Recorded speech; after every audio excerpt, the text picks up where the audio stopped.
আমার বোনেরা যদি একটু মনোযোগ দিয়ে শুনেন তাহলে অনেক প্রশ্নের উত্তর আপনারাও পেয়ে যাবেন। প্রত্যেকটা মানুষের চাহিদা হচ্ছে লিমিটেড। সেজন্য আমি প্রায় সময় বলি, নিজের মনকেও বলি, সব স্বপ্ন পূরণ হওয়া ভালো নয়, সব আশা পূরণ হওয়া ভালো নয়।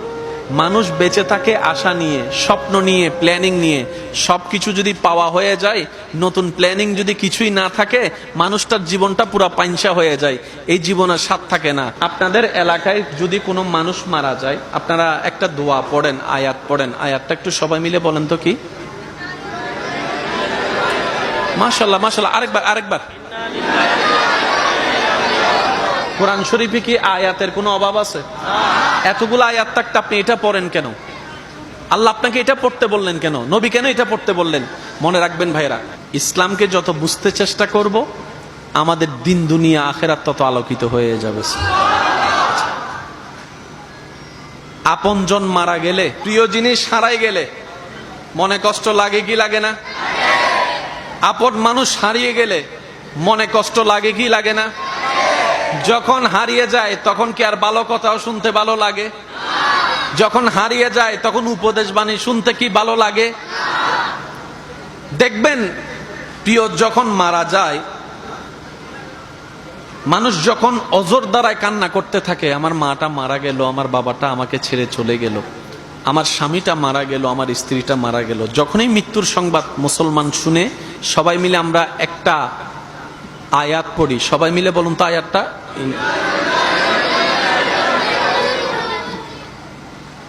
এতগুলা আয়াত থাকতে আল্লাহ আমাদেরকে এটা কেন পড়তে দিলেন?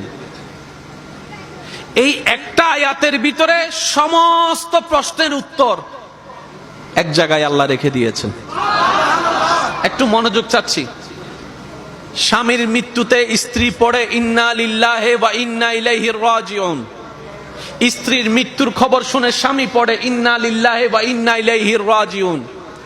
একই কথা সন্তানের মৃত্যুতে মা বাবার মুখে, মা বাবার মৃত্যুর খবরে সন্তানের মুখে কথা বলেন, ঠিক কিনা? আল্লাহ কি বুঝাতে চাচ্ছেন? সন্তান যখন বাবার দেহটা ধরে কান্না করতে আছে, কিরে কাঁদো কেন?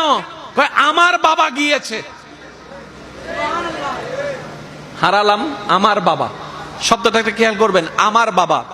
রব বলে যে এটা তো তোর নয়, তো আল্লাহ এটা কার? বলে যে এটা আমি আল্লাহর বান্দা। যে কষ্ট নিয়ে বান্দা তুই কান্না করছিস, হারিয়ে ফেলেছস মনে করছিস, এটা তোর বাপ হিসেবে তোর যেমন অধিকার আছে, আমি রব সৃষ্টি করেছি, আমার অধিকার তোর বাপের উপর আরো বেশি আছে। তুই তোর বাপকে জন্মের পরে, বুঝার পরে বাপ হিসেবে চিনে ডেকেছিস। তোর বাপ যখন দুনিয়াতে আসে নাই, মায়ের পেটে থাকা অবস্থায় তোর বাপকে আমি আল্লাহ যত্ন নিয়েছি, রু জগৎ আমি বানিয়েছি।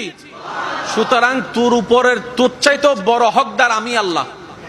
সুতরাং আমি আল্লাহর বান্দাকে যা মন চাই তা করব, তুই নাক গলানোর কোনো অধিকার। আল্লাহ বান্দাকে দিয়ে কি বলাচ্ছেন দেখেন, কত চমৎকার। ইন্না লিল্লাহি, নিশ্চয় আমার বাবা আমার আল্লাহর জন্য। একটু জোরে বলি। অর্থাৎ আমার বাবার একমাত্র মালিক আমার আল্লাহ। ওয়া ইন্না ইলাইহি রাজিউন, সম্পদ তার মালিকের দিকেই ফিরে গিয়েছে। তার মানে আমার বলতে বাপ এটা আসলে আমার, মাটা আমার, স্বামীটা আমার, স্ত্রীটা আমার, সন্তানটা আমার, জায়গাটা আমার, গাড়িটা আমার, বাড়িটা আমার, ব্যবসাটা আমার, সবকিছু কাট দেওয়া। জোরে বলেন, সবকিছু কাট দেওয়া। তো যদি আমারই না হয়, আমার টেনশন আর কই? বুঝবেন যে 100 টাকা আপনার পকেট থেকে হারানোর পরে আপনি পাগলের মতো টেনশন করে খুঁজছেন, পাওয়ার পরে সে 100 টাকার যখন জিনিস কিনবেন, 100 টাকার মালিক যখন দোকানদার হবে, দোকানদার থেকে 100 টাকা হারাই গেলে আপনি কি আর টেনশন করবেন? কেন? কারণ আপনি এটাকে নিজের মনেই করছেন না। যতক্ষণ নিজের মনে করেছেন টেনশন আপনার ছিল, যখন মনে করেছেন টাকাটা তো আমার না, দোকানদারের, আমি টেনশন করে লাভ কি?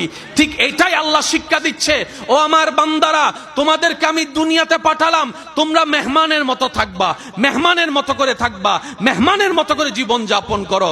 সুতরাং মালিক হওয়ার চেষ্টা করিও না, মালিক হওয়ার চেষ্টা করিও না, নিজের কিছু করার চেষ্টা করো না। তোমরা বান্দাদের, রব্বুল আলামিন বলে তোমরা বান্দাদের শুধু দুইটা জিনিস আপন আছে, একটার নাম ঈমান আর একটার নাম নেক আমল। নিজের বলতে কয়টা জিনিস? জোরে বলেন কয়টা?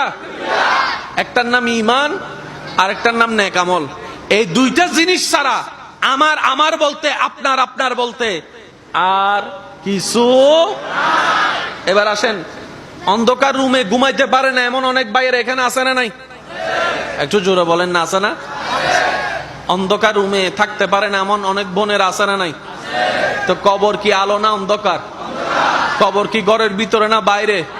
তো এই কবরে মারা যাওয়ার পরে যারা নিয়ে যায় লাশটা বের করে যারা রাখতে যায়, তারা কি দুশমন না আপনজন? আপনজনেরাই যেহেতু কবরে রাখতে যাচ্ছে, তা আপন আর কই? বলেন বলেন বলেন বলেন বলেন। ইউ আর মাই ডার্লিং, কিছু কথা বলে না।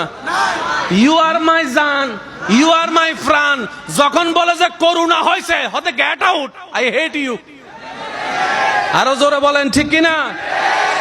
যখন করোনার মহামারী চলছে, স্বামীর পাশে থাকতে চেয়েও স্ত্রী পারছে না, স্ত্রীর পাশে থাকতে চেয়েও স্বামী পারছে না, কিন্তু তখনও সেই বান্দার সাথে আল্লাহর রহমত ছিল। একটু জোরে বলি না সুবহানাল্লাহ। আল্লাহর রহমত ছিল কি ছিল না? জোরে বলেন, ছিল কি ছিল না? এবার বলেন, আমাদের শুধু সম্পদ কয়টা? একদম সবাই বলেন কয়টা? আসল সম্পদ কয়টা? একটার নাম ঈমান, একটার নাম, আরেকটার নাম নেক আমল, আরেকটার নাম।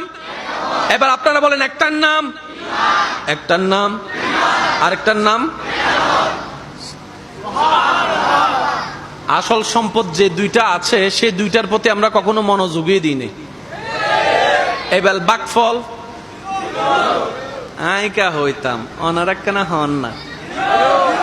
বাকফল, বাকফল তো বুদ্ধিমান আর হইলাম কই? আমরা তো চালাকের বেশে গাদা।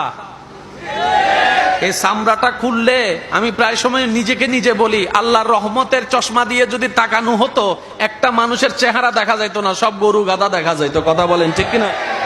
আমরা সবাই মানুষের ভেষে এক একটা পশুর চাইতে খারাপ মানুষ বসে আছি। সেজন্য অনেক মানুষের চরিত্র দেখে অনেকে বলে তার অভ্যাস চরিত্র জানোয়ারের চাইতেও খারাপ, জানোয়ারের চাইতেও খারাপ। জানোয়ার হচ্ছে হিংস্র, সে বাঘ, সে জানোয়ার, হিংস্রামি করে সে খাবে। কিন্তু মানুষ তো বিবেকওয়ালা, মানুষ তো আকলওয়ালা, মানুষ তো পড়ালেখা করে, তারপরও সে নাকি এত বেয়াদবি করে, সেটা পশুর চাইতে খারাপ হয়ে যায়। কথা বলেন ঠিক কিনা? আল্লাহ আমাদের সবাইকে মানুষ বনার তৌফিক দান করুক।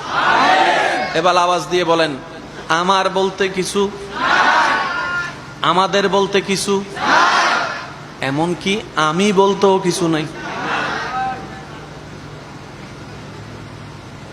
আমি বলতেও কিছু। এবার একটু মনোযোগ। আমাদেরকে পাঠাইছেন কে? চোখ দিছেন, হাত দিছেন, একটু জোরে বলেন, পা দিছেন, ঠোঁট দিছেন, নাক দিছেন, চেহারা সাজাইছেন, রং দিয়েছেন, কিডনি দিয়েছেন। তা আমার কই? আমি নিজেও তো আমার না। অহংকার হয় কখন? যখন আপনি কোনো একটা কিছুকে আমার মনে করবেন, তখনই তো অহংকার। আমার বাড়ি, আমার ঘর, আমার গাড়ি, আমার বাড়ি, আমার ফ্যাক্টরি, তখনই তো অহংকার। রব বলে যে আমার তো দূরে থাক, তোর নিজের বলতেও তো কিছু নাই। তোর হাতটা আমি রবের দেওয়া, তোর চেহারা আমি রবের দেওয়া, তোর ব্রেন আমি রবের দেওয়া, তোর কলিজাটাও আমার রবের দেওয়া, তোর সারা শরীর আমি রবের দেওয়া। তো যে বান্দা আগে থেকে বুঝে আমার বলতে কিছু, সে আর অহংকার করতে